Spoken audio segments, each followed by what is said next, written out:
Welcome into PFF TV, along with Sam Monson. I'm Steve Palazzolo, and it's your NFL season preview. We're going to go through the entire league. Of course, everything we do here, powered by our play-by-play grading, every single player on every play, which you can find in your PFF Elite Package, Premium Stats version 2.0. It's all out there for you right now, Sam. Let's start with the Eagles. Can they repeat as Super Bowl champions? We're talking about a team that, of course, won it all last year, but they've got so many pieces back, and they look like the favorite again heading into the season. What's amazing heading into this year is just how well positioned the Eagles are to repeat. It's something that doesn't happen very often at all. Usually those Super Bowl teams that get picked apart in the offseason, they lose a bunch of guys for free agency, they were loading up to win that ring, and then it all kind of falls apart after that. The Eagles, though, didn't actually lose that much in free agency or the offseason, and what they have lost, they appear to be pretty well positioned to replace without any kind of drop-off. I think if you look at the quarterback position there, Nick Foles looks like he's positioned to start at least the first couple games while Carson Wentz recovers from last year's knee injury. Of course, Foles, two out of the top four highest graded games that we gave a quarterback last year, and it was the NFC Championship and the Super Bowl, so just an incredible finish, not necessarily in line with his career path. So Foles will have a shot early on, but we saw Carson Wentz, when he does come back, really turned the corner last year, became one of the better quarterbacks in the NFL. So like we said, positioned extremely well. I want to go to the defensive line, though, because this is where they're absolutely loaded. We ranked them as our #1 pass rush in the NFL heading into the season because just like they were last year, they're rolling 7 deep up front. Yeah, a season ago, this was the best defensive front in football. I think it's exactly the same story heading into the 2018 season. The only two teams that I think can even come close to challenging them are the Jacksonville Jaguars and the Cincinnati Bengals, home team Cincinnati Bengals. Oh, yeah. But this Eagles defensive front is just on another level. They're cutting guys rolling into the season to get down to 53 that should be playing for other teams. Steven Means has been tearing up preseason the past couple of seasons, had 15 total pressures just in preseason this year. He can't make the team. That's how stacked this defensive front is, that they just have no space for a guy that's that productive. This defensive front should be terrorizing teams again this year. And take a look at this level of quick pressure. #1 in the league last year, pressures that got there in 2.5 seconds or less, 30% to lead the entire NFL. So they're strong in the right places. I think if we're going to bring up one question mark, let's say 2 question marks. Offensive line, we gave them the #1 offensive line ranking coming into the season, but that's with Jason Peters healthy at left tackle. We might have Big V Vaitai for quite a while there. And then slot corner, where they lose Patrick Robinson, who had a career year last year. How big are those two potential holes for the Eagles? I think the slot cornerback was their biggest question mark. Patrick Robinson was a huge part of that run last season, had a career year playing the slot for them, moved inside for the first time in his NFL career to cover the slot, and it looks like that's his home. That's where he should be playing, and losing that was a huge question mark. But they have Sidney Jones waiting in the wings. So Sidney Jones, their second-round pick from a season ago, really was the #1 corner on a lot of people's draft boards before he got injured in the pre-draft process. First-round talent, for sure. Exactly. Slipped down the board, second round, played at the very end of last season coming off that knee injury. But this is really the first time we're seeing him healthy and what he can do. He's been playing the slot for them in the preseason and has been playing extremely well. He hasn't got an interception, but he has 3 pass breakups. He's allowed a completion percentage at 50%, and the guys covering the slot, typically that's a higher number, completion percentage, than outside guys. So his grade has been fantastic. He looks like he can man that slot corner position without a drop-off. The offensive line, I think, is a bigger question mark. They need Jason Peters back there. Vaitai does not look like he's capable of manning down that left tackle position without them giving him some help. So scheming up some chip blocks, some double teams, and figuring out a way to mitigate the problems he has. But he's been eaten alive in preseason by guys like Myles Garrett, top-end talents. That's going to be an issue. The question marks that the Eagles have led to some line movement a little bit with their Week 1 game. The Atlanta Falcons, a team that we think is right up there with them in the NFC. They've graded extremely well for us last year. Matt Ryan played much better than his stats would indicate. Our #2 graded quarterback last year at 90 overall. Led the league in avoiding turnover-worthy plays despite the interception total. You think the Falcons are right there with the Eagles? Yeah, I think this should be a playoff preview. These two teams should both be making the postseason again, as they were a year ago, and really could run into each other. These are two very good teams. The Falcons really are well positioned all around. Their defense is moving in the right direction. Matt Ryan, as you said, wasn't as bad as his statistics looked a season ago. There was a lot of very bad luck. Plus, they add a guy like Calvin Ridley in the draft, an incredible route runner who could make an impact in year one in a way most rookies don't. We're talking about line movement, and when we're talking about the lines, there's nobody better than George Shahuri and Eric Eager. They have your first look at our Week 1 Locks of the Week. The best time of the entire year. It is. Real football is finally upon us. There's no better way to prep for all the different investments that you can make this coming NFL season than PFF Greenline. One of the great things about Greenline is we're going to give our lock of the week, our pick of the week, away for free. Now, we're going to discuss what they might be because it's, early in the week. But when you log on, you can see that designated game for free. We have it as the first game of the season right now. You might want to check it out. A lot of line movement. And what I'll call attention to there is lines are less efficient the earlier on you go. So the earlier on you can log on and check these out, the more opportunities you'll have. I'll let you guys investigate for yourself. But let's go to a game that I think could end up being one we talk about as our lock of the week, and that's Houston traveling into Foxborough. At the moment, Patriots are 6.5-point favorites. We think that's way too low. Yeah, and I think a lot of this is the market overreacting to what happened a season ago. Houston with Deshaun Watson was very good, statistically, right? We didn't necessarily grade Watson that well. New England failed to cover the last time that Houston went, to Foxborough. So I don't know. I think the second time's the charm here for New England, and our numbers agree. Remember, trend zone. Last year, Week 1, Patriots get torched by Kansas City at home. We're not going to be suckered into that. We're going to look at how strong each team is, and certainly the PFF grading says the difference between Tom Brady and Deshaun Watson is massive, and the Patriots can cover. Stephon Gilmore is pretty darn good. So I think this could be one that we talk about. You notice here, we're showing you where the picks are. Let's move to a game where the picks are in a different place, and maybe no less valuable. Yeah, maybe equally as enticing, and that's the Rams-Oakland. As you can see across the top, I can see which ones we've got picks on. I'm going to hold my nose because here comes the cold water. The under is the pick that we have. Convince me. Why? Well, I think the public loves overs, right? So, yep. and so do I. They look at the highest, scoring team a season ago in the NFL, and the Rams. They look at a Raiders team with John Gruden, very exciting. We think about it a little bit differently, though, right? We think about the fact that there are some things with the Rams. Jared Goff, might regress to the mean a little bit, but the Raiders, talking about running the football, talking about pace, I think. I think that this game might just be too slow to get to 50 points. The Rams are great on offense. Sean McVay, I have a lot of respect for Sean McVay, but their defense, if they get Donald back, could be one of the strongest in the league. And against a team that's going to run the ball, this could end up being a much slower paced game, as you mentioned. So I think the right way to think about the Rams is their defense is amazing, and that helps you get to this under. And amazing in the right places, right? So even in some ways, it'll be interesting, but they can entice Oakland into running the football because their run defense doesn't have a great reputation, but their pass defense will slam the door on third downs, I think. It turns out being able to not stop the run, actually valuable. All right, look across the top. Game that sticks out is one that we haven't talked about now, but might be later on. I think you want to check out Pittsburgh at Cleveland Week 1, second straight year. I'm just going to say maybe Seattle, Denver. Check it out. Log on, PFF Greenline. It's where you need to go. We discussed the Eagles earlier on, so let's stay in the NFC East, Sam. It's a loaded NFC. We'll go division by division, but is there anybody in the East that can knock off the Eagles, even just threaten for the division title? I think it's going to take the Eagles stumbling for that to happen. The Dallas Cowboys would be the most obvious contenders within the NFC East, and I don't think they've got the juice to make it happen, particularly now with those question marks on the offensive line. How long will Travis Frederick be out with his medical condition? We just don't know how that's going to be, and everything in Dallas starts with the foundation of that offensive line. When that's been shaky in the past, that's when things have gone off the rails, and Zeke Elliott hasn't been as good. Dak Prescott hasn't been as good. That's the concern for them, I think. All right, let's go to the NFC South. We've got the Falcons, who we already discussed. We think from a grading standpoint, their offense and defense, probably one of the best mixes in the entire NFL. The Saints last year, so close to just making it to the NFC Championship before the miracle in Minnesota. Who else besides the Falcons, the Saints? Are the Bucs and the Panthers even in the mix here?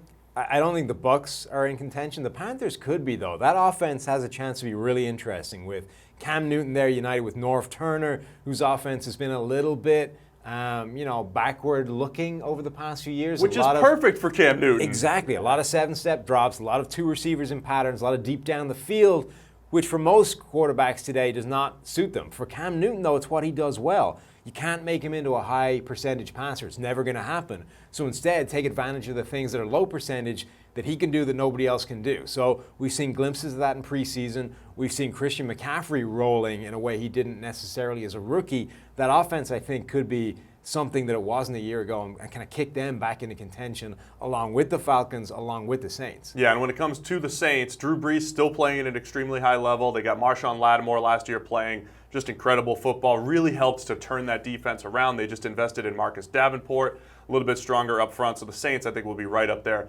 with the Falcons. Let's go out west because the Seattle Seahawks perhaps taking a step back as a roster. Still have Russell Wilson, so they're still very much in the mix. But I think you have to look at the Los Angeles Rams and what they did this offseason. It's flashy on paper, but I think it's one of those flashy moves that will translate to the field. I think they are the Vegas Super Bowl favorites, right? They're either the favorites or the favorites in the NFC, with the Patriots being the other obvious team.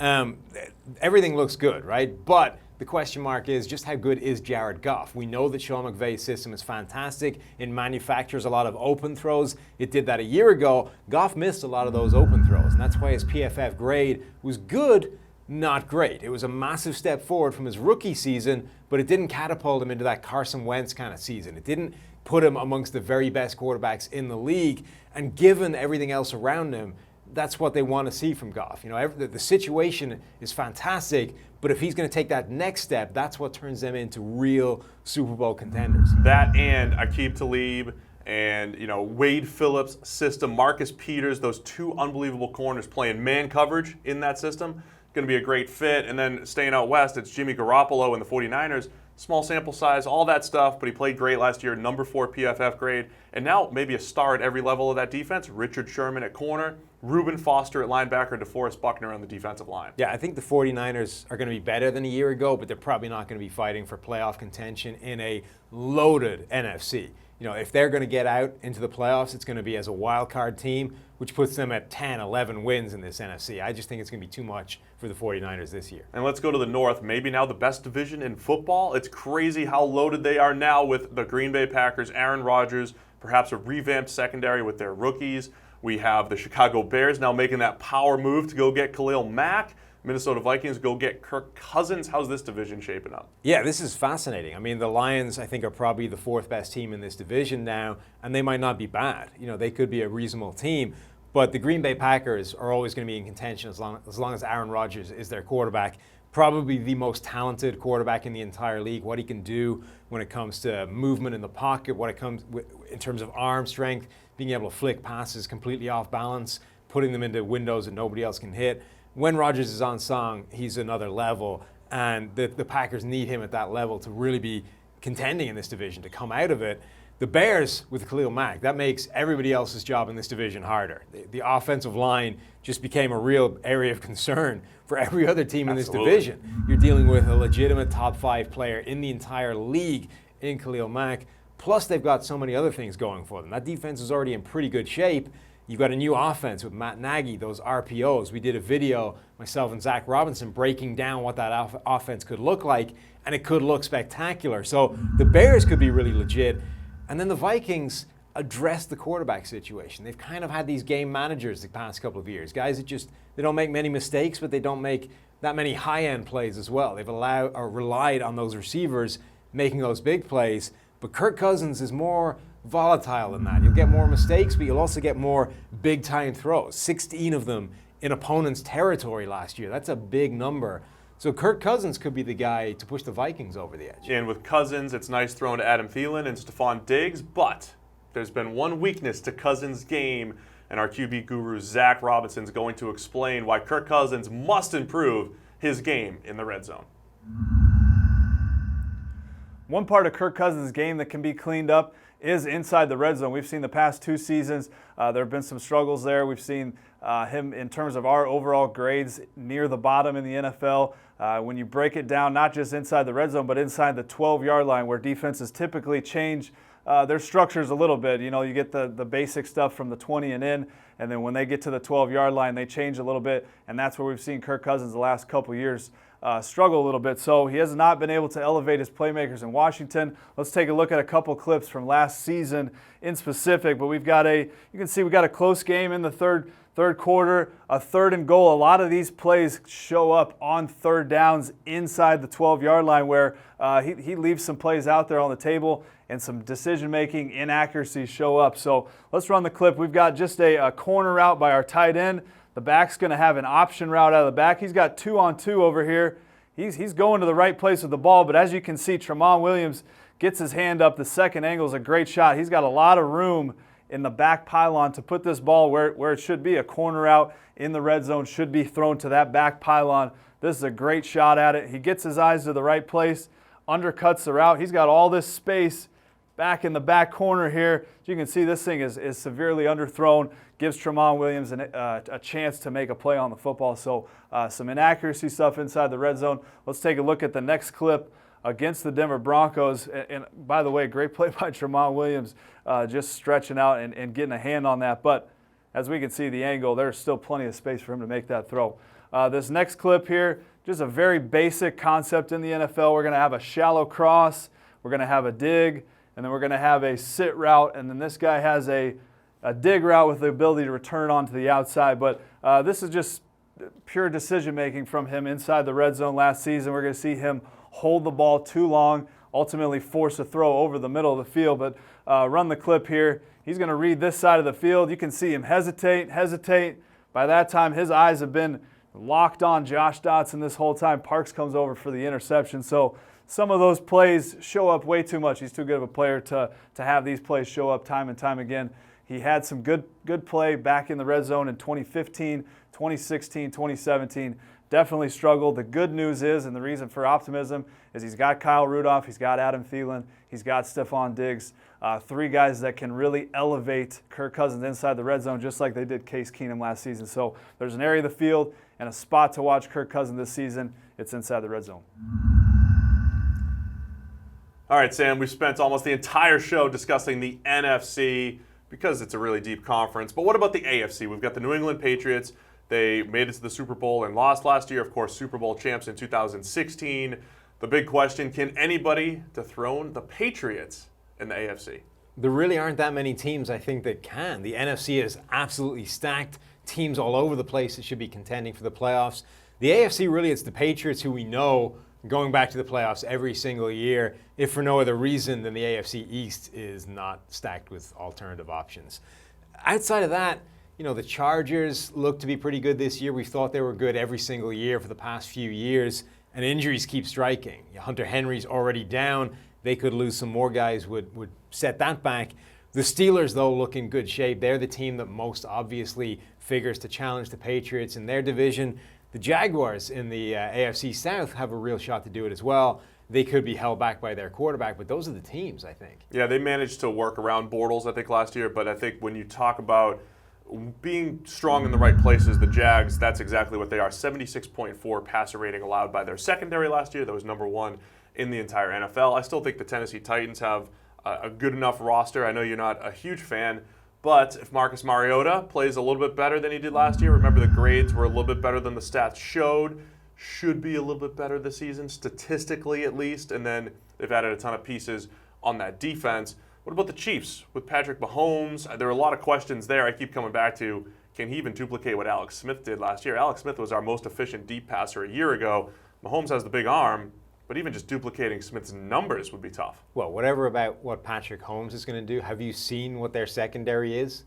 Yeah, they lose Marcus Peters, and there are some questions. They needed a corner before losing Marcus Peters. Yeah, I mean, I don't think there are some questions as much as just it's not good. It's the opposite of the Jags, really. They are going to have Arena League type games. They're going to have Patrick Mahomes in a shootout every single week. Big 12 games. With whoever, Big 12 games. Big 12 games. With whoever the opposing quarterback is, because that secondary may be the worst on paper in the NFL.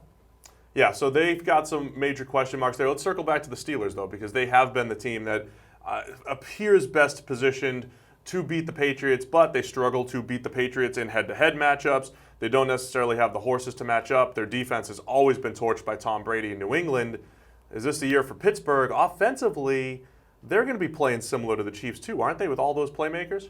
Yeah, I think their offense is spectacular. I think they'll be able to put up points all over the board. Arguably the best receiver in the game, one of the best running backs in the game when and if Le'Veon Bell gets on the field. Big question. Even if he doesn't, though, I think they're reasonably well positioned. James Conner did extremely well in preseason. They've shown in the past that they're able to lose Le'Veon Bell and still replicate what he can do with his backups. Guys like D'Angelo Williams was able to do the same kinds of things. He's not as versatile, not as spectacular, but he's still able to be productive. I think Connor, Stephen Ridley will be able to do that in his absence if it comes to it. That offensive line is one of the best in the league. That's one of the reasons why those running backs are able to be successful even without Le'Veon Bell. Ben Roethlisberger is one of the better quarterbacks in the game. Their offense is spectacular. And the defense, despite a relative lack of talent in some areas, is always better than it should be on paper.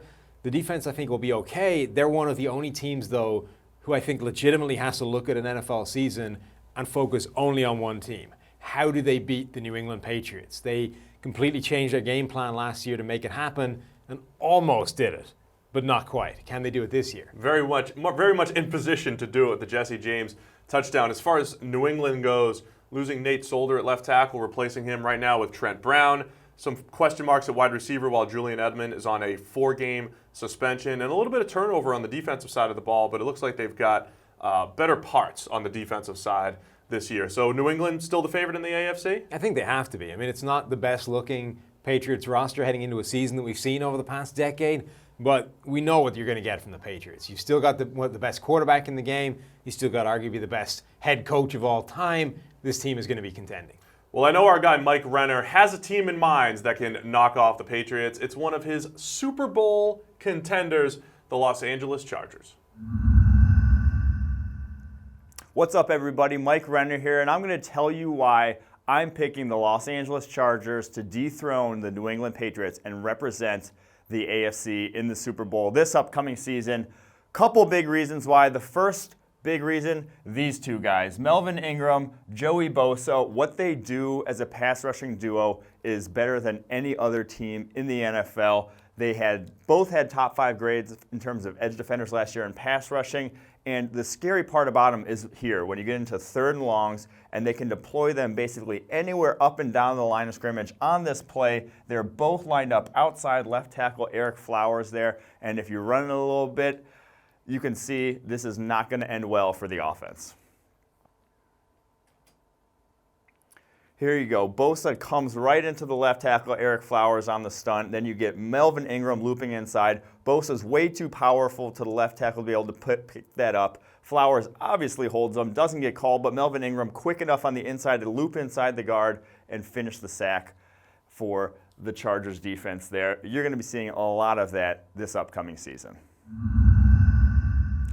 While the defense should be superb here in 2018 for the Chargers, it's what's happening offensively that has me the most excited. The upgrades specifically that they've made along the offensive line. If you look right here, center Spencer Pulley gave up the most pressures of any center in the league last season. Right guard Kenny Wiggins gave up the most pressures of any guard in the league last season.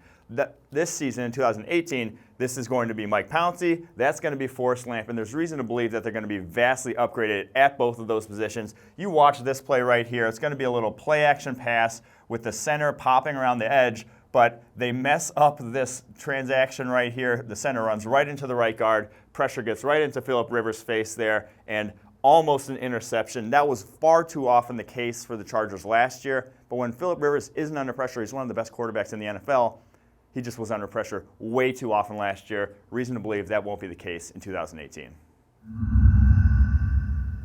It's PFF award time, Sam, and we're going to give our predictions for the PFF specific awards, not necessarily your NFL MVP award, but our specialty, the Stevenson Award for the best player in the NFL, and all the other little awards that we give out along the way. And of course, we give out actual awards to the NFL players who win. Yeah, the Stevenson named after Dwight, not Donald. Important distinction Very there. important. It's true. The NFL has a bunch of awards, and we replicate some of theirs. Offensive Player of the Award, Year Award, Defensive Player of the Year Award, not MVP, because it's a terrible and silly award that we want no part of.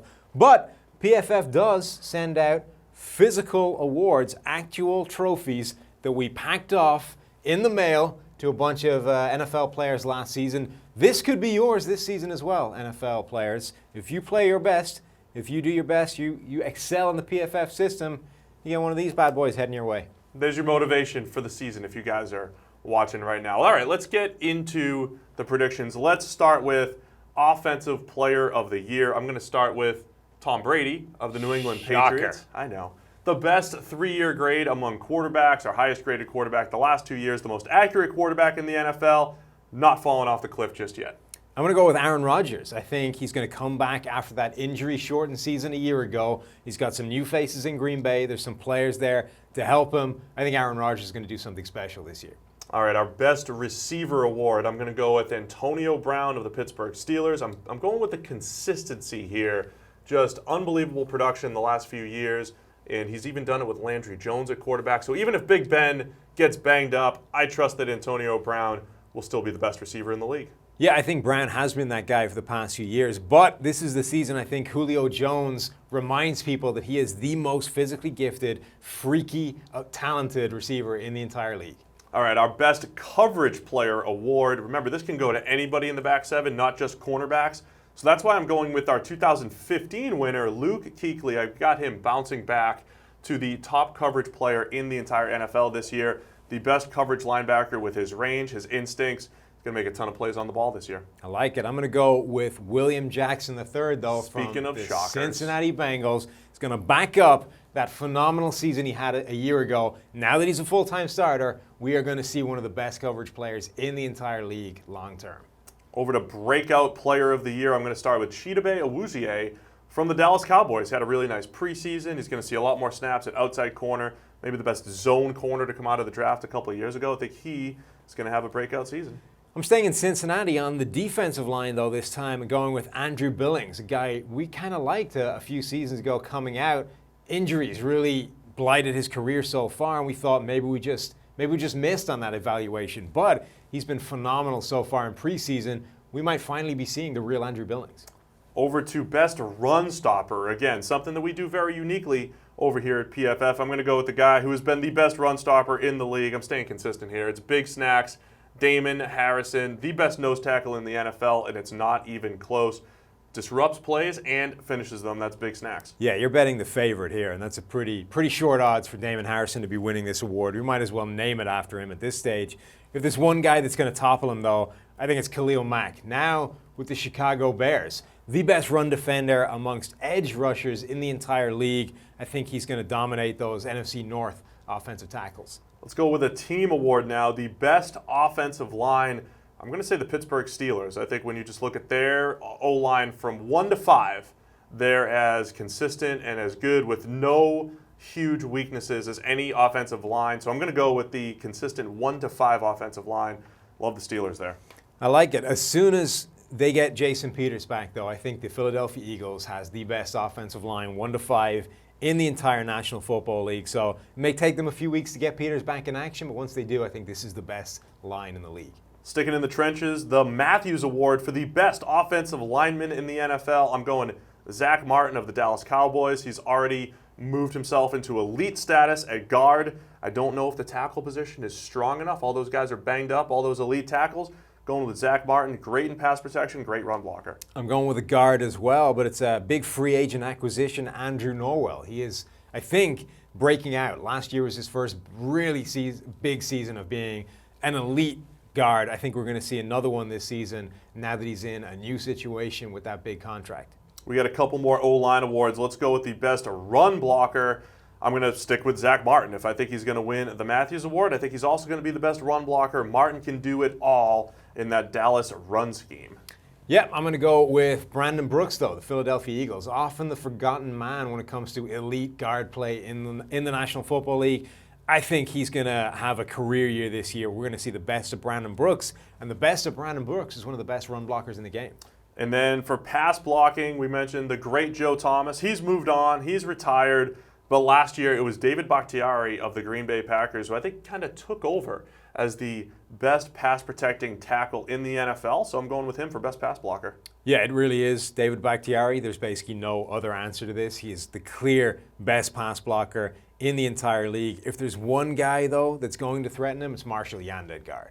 Oh yeah, Yanda could do it all. He could even do it at tackle if necessary. Let's go to the other side now. Pass rusher. Who is the best pass rusher in the NFL? It's got to be Aaron Donald. He led the league in pressures last year despite missing 2 games and then tacked on another 11 in the playoffs from an interior position. Just signed that massive deal. Aaron Donald, your best pass rusher. Yeah, there's nobody like Aaron Donald in the league right now. But you go rewind a couple of seasons, there was a guy like Aaron Donald, and it's J.J. Watt. He's coming back this year. He's healthy again this season. J.J. Watt is going to reclaim his position as the best player in the league. I have a feeling we're going to have the same answers here again because Defensive Player of the Year. If I'm going with Donald for best pass rusher, he is also my Defensive Player of the Year once again because he can also play the run. Aaron Donald is the best player in the NFL. Yeah, until J.J. Watt reclaims his crown. Same answer. So Donald versus Watt again. Yep. All right, so Stevenson Award for the best player in the NFL, regardless of position. This is how we do it. It's not the most valuable. It's the best player in the NFL.